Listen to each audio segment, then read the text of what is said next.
So I have a few, some quick questions jotted down as we wrap up here. And you talk about being accessible to the people. So it's. Let me see if I can find this. Here it is. To my knowledge, it's known that one of the candidates will not have one-on-one meetings with the union presidents, the Minneapolis Federation of Teachers. Would you, if you were to take this role, would you be open to one-on-one meetings with the union or other teachers? I'd commit right now to meet on a regular basis with the teachers union and the other unions in the school district. Yeah. Because one thing that's become really clear is there's a lot of ways to save money if we just begin to consult with our operations team. Yeah. Like, how are these buildings being maintained? Mm-hmm. Talking with teachers about what do you need to educate your students better, and that's going to vary from school to school. There's going to be these broader policies that impact everyone, but the schools are all different, their families and students are all different, Mm-hmm. and they're going to have unique strengths. So how do we really help the teachers in that specific school do their job better? Because everyone wants to do better. Yeah. Including the students. And so it's like, how do we really begin to unite on some common objectives to really move forward together? And there's so much distrust now in the system that I expect people to yell at me. I'm actually comfortable people yelling at me. I was an academic dean for a long time. I dealt with a lot of complaints from everyone, students, professors, staff. But what's really important is that they know you're listening to them. Yeah. And they know why you make the decisions you make. Yeah. And that you are open to continue to meeting with them, even if they're upset. And it's got to be more than listening, right? It's got to be taking action as well. Taking action. Yeah. And you do that by, like, what did you identify? And letting people know this is what's going to happen now. Yeah. You told me this about a teacher. I have to go talk to the teacher. I have to, as a board member, that's not my role. It's to make sure that those processes are done. Yeah. And to begin to identify the really big obstacles for children's education and the really strong strengths in the district for educating students better. Mm-hmm. And kind of just running off with that, like being accessible to the teachers union, being accessible to the community, how would you engage with the voices of students? Something that I would say was possibly a missed opportunity was Ed Graff terminating the contract with the Minneapolis Police Department, a contract that the teachers union they were trying to get terminated before George Floyd, and he terminated it, the contract with MPD, and then introduced a new contract with basically privatized security that would get paid $20,000 more, a reported $20,000 more than teachers, and it almost seems like it's just replacing something with something mildly similar, but just not with the title of MPD. None of that was taken up with any students or discussed with students at all. My question is, how would you authentically engage students in decisions that affect them, something like privatized security? I think what's really important is to identify how students are talking, who they're talking to, how they like to communicate, and that might be something I'm not used to. It might be a social media platform I'm not familiar with. But if that's how they're communicating, I will make the effort to hear them on that platform and to engage with them. The other part is just going to the school and making myself available. Now, that's really difficult for a lot of students to come talk to an adult they don't know. Yeah. But I don't need to be the person who has the exact plan. I just need to know what's the best way to engage with students, and I'll start doing it. Would you ever think about possibly sourcing a student as an ambassador, or having a student in a position of leadership that could possibly be the voice of the students, or create some type of town hall where they can actually feel heard? I'm very open to that. I'd support that. I'd find ways to make it happen. Yeah. Find avenues to make it happen. Mm-hmm. And I definitely commit to that. And that's one of the ways, finding student ambassadors, identifying student leaders, either officially or unofficially in a school, and trying to engage them and talk with them and bringing them together. You know, a lot of times it's going to be, there's going to be a specific teacher or a paraprofessional in the building that they really trust, and just sitting down and saying, hey, let's sit down with that person, and I just want to hear what you have to say, and really committing to listen, and then like following up and giving them an idea, because a lot of people get get upset, feel disengaged when they don't know what's going to happen next. Yeah. And I might not know everything that's going to happen, but I can tell you what I have control of, what I will do, and commit to a point to check in again with that student or that school and say what's happened in the last 2 weeks, 4 weeks. Yeah, and I think it would be really dope to have like a student board that can actually speak truth to power, like for them to feel that they have some agency in this, because the reason, I mean, a lot of folks are leaving is because they feel underserved, and the only agency they have is, I got to get out of town, you know. And I think that would be interesting to see what that looks like, if you're able to win this election, what you could create or what could grow from sourcing students and being able to, you know, as you said in the beginning, give them an avenue for a voice for the voiceless. Yeah. Question, public education has been systematically defunded for 3 decades. The board makes many decisions regarding where money is earmarked and being spent. How will you ensure that more money is going towards the classrooms and students versus administrative positions? So I'm glad you brought this up, because part of really and truthfully institutionally addressing the opportunity gap in the budget as a board member is finding out and making sure that the priorities for educating our students and reducing the opportunity gap and increasing equity is making sure that it's budgeted. There are going to be different ideas, different programs, and if there aren't specific programs, you create a generalized type of program. More diverse materials in the classroom for teachers to use. Finding ways to begin other programs that can help us close the opportunity gap, and you set aside hard budget money, dedicated money, not just for this year, but for 5 years, 10 years, where people see that the district has really committed, and they've committed with their regular budget, not external funding, not extra funding. This is dedicated money that we're going to commit every year. And as a board member and as a district, the budget reflects the priorities of the school. Yeah. And what I've learned from all my experience being an undergraduate, student activist, going on, working in the community, is that if a program does not have dedicated budget funds year after year, it will fail. We create programs and we don't fund them when we want that program to fail. And part of what the district needs to do, and what the board needs to do specifically, is to say, we've outlined that we want to improve equity, reduce the opportunity gap. So what's the money we're budgeting every year towards this? Yeah. Because if it's not in there, there's no way for us to support it. Yeah. And teachers realize that, principals realize that. We're blessed to have a lot of community activists in Minneapolis, especially coming now out of the George Floyd movement. Yeah. And they know these things. And so by showing them that we will give this money year after year and dedicate it to closing the opportunity gap, it says a lot. And what it does is it prevents that money from being used for something else. It prevents that money from being used to hire an administrative position. Yeah. If it's really determined that we need more people in the school to help support and engage students, that's where we invest, because we know students who are engaged are going to stay in school, do better in school, and continue on to the next year. And that's what we really need. We need to increase our student retention of BIPOC students tremendously. We need to increase the retention from year to year, and we need to make sure they get to graduation.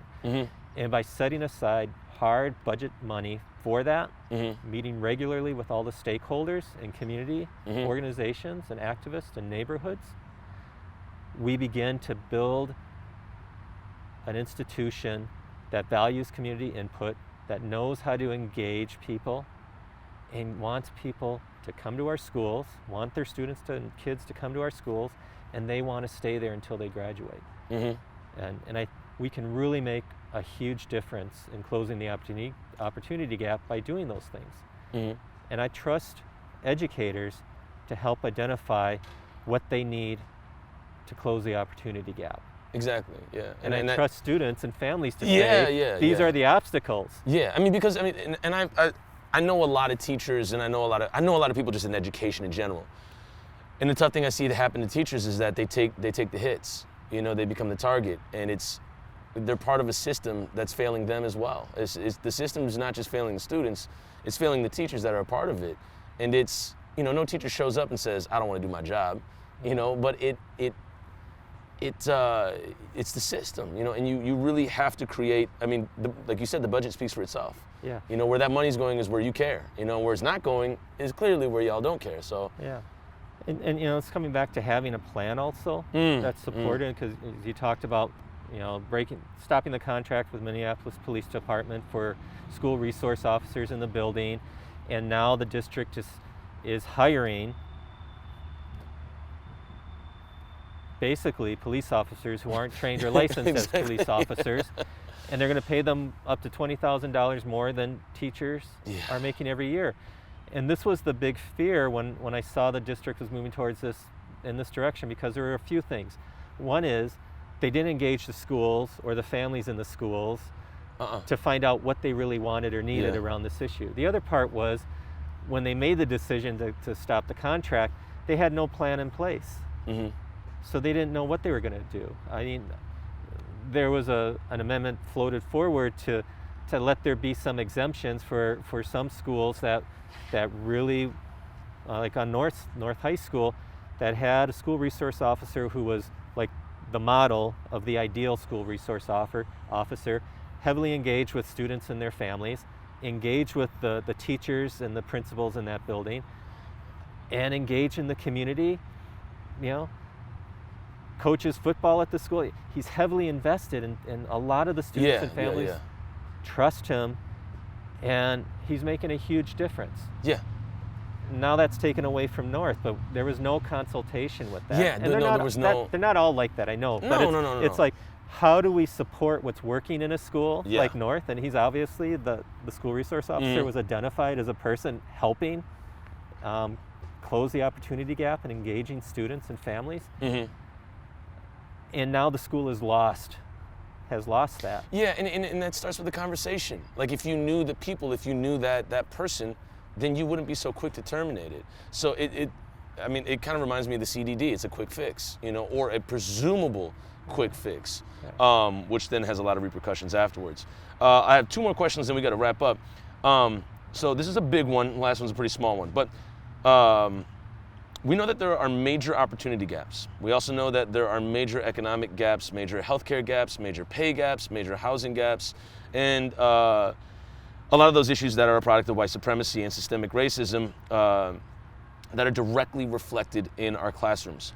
We learned that when the pandemic hit, that schools and educators are carrying the weight of government's failures and society's inequities. How will you advocate and engage the community to fight for stable housing, food security, and other needs that we cannot fulfill in the classroom, yet directly impacts our students' educations? And can you even do that? It's okay to say, hey, that's not part of my job. I can't really, you know. Like, I can't specifically do that as an individual board member. What I can do is find ways to really amplify the community, the student input, the school input, to say these are things that we really need. Yeah. When I was a dean at a community college, food insecurity, housing insecurity were huge issues. They still are, and they're a larger issue in K-12 education in Minneapolis. There are ways to creatively tackle that problem, but it's doing what the school district has struggled with, which is really engaging communities, major stakeholders. The county government can provide on-site care in community colleges, so I assume they can do something similar in K-12. But that's a program, that's a relationship. That's a relationship that takes time to build. But if we know that that's something that's desperately needed, how do we provide a way for that to happen? How does the board say, we need to address our retention problem. Mm-hmm. We need to address the opportunity gap, and food insecurity and housing insecurity are just baseline foundational problems that we need to tackle to make more progress on reducing the opportunity gap and getting families to stay in our schools. And I mean, so that's one way, working with the county government to begin to provide some of these services in-house, or making it somehow more readily available. And so it's a partnership with K-12 education and our social services. Okay. And that would, again, this would all be very fascinating and enlightening to watch if you are to win this election and be able to fill this seat. Last question, why now? Why are you running now? Why not, the last election, why now? Well, I've always been really passionate about education. Yeah. Why now has been, professionally, I'm at a point where I have a lot of new skills to offer that I didn't have before. And part of that is understanding budgets. It's how to create institutional change. It's how to engage communities from an institutional perspective, which basically means I can do this job now in a way I couldn't have done 10 years ago, 5 years ago. Got it. And no one's doing it. Okay. And I've always been raised to look and see what the needs are, and if no one's doing it, to step up if I can do it. And this is something I can do, and I can do it well. And I don't have all the answers, but what I do know how to do is engage communities and help them, help me find the answers, and then make it happen. Okay. Well, we look forward to somebody making it happen, because it's a very important topic, and I think a lot of people care about the future of Minneapolis public schools. And for me being a former student of Minneapolis Public Schools, and I look forward to being a parent of a student in Minneapolis Public Schools, I want to see it succeed. I really do want to see it succeed. So many of us want to. If you want to have a thriving city, a thriving community, public school, public education is really foundational. It's one of the key things that needs to happen for us to really live in a thriving, prosperous community, any of us. Yeah, and I hope moving forward these discussions don't stop, because even regardless of what happens with the election, I do want to see you still be an advocate for the community and hold, whatever this looks like in the future accountable. So well, there's 2 points I'd like to raise now. Yeah. The first is the school district and the school board and all the board members have a tremendous amount of policy tools to use to hold the district accountable that aren't being used now. There's issues around the budget, there's issues around equity audits, fiscal audits, different policies to hold the district accountable. Part of those policies involve how students with special needs are educated in the district, and homeless students. Yeah. And those are two very, very large communities that have really been left out of future planning. A few months ago, I asked the board what's going to happen with students with special needs, because if they're going to get pulled out of their school and relocated to another school, that's huge. It's huge. This population needs a lot of support to engage with their education. Yeah. And teachers need a lot of support in working with them, and paraprofessionals need a lot of support in working with them. And whenever there's a disruption in their daily routine for school, they suffer. Oh, absolutely. Yeah. And their families suffer. And I've been in the classroom with them, with these students when it happens. And there's no plan for what are we going to do with the special needs. They've talked about literally warehousing them in one school. And I use the term warehouse because the plan is to bring them, the majority of them, into one school building. Yeah. And I don't see that that's helping. I don't see how we can engage their own siblings to work as a family unit in their education for those students. And then homeless students. No one knows how are we going to deal with homeless students. And right now we know that they're once they're going to a specific school, the district will commit to keeping them in that school. but we don't know what's happening moving forward. Absolutely not. I mean, especially with the encampments and the I mean, the homeless and highly mobile population is an actual population that it sounds like the district needs to assimilate themselves to, not begin to, you know, warehouse or have them assimilate to, you know, the school. Like it has to be something that the board serves and the district serves. You know, to have no plan is dangerous. It's scary. So I hope that that's able to. I hope that those people, if anything, are able to be served going forward. Right. So yeah, thank you so much for your Thanks. time. I enjoy this. Yeah, appreciate it. Cheers.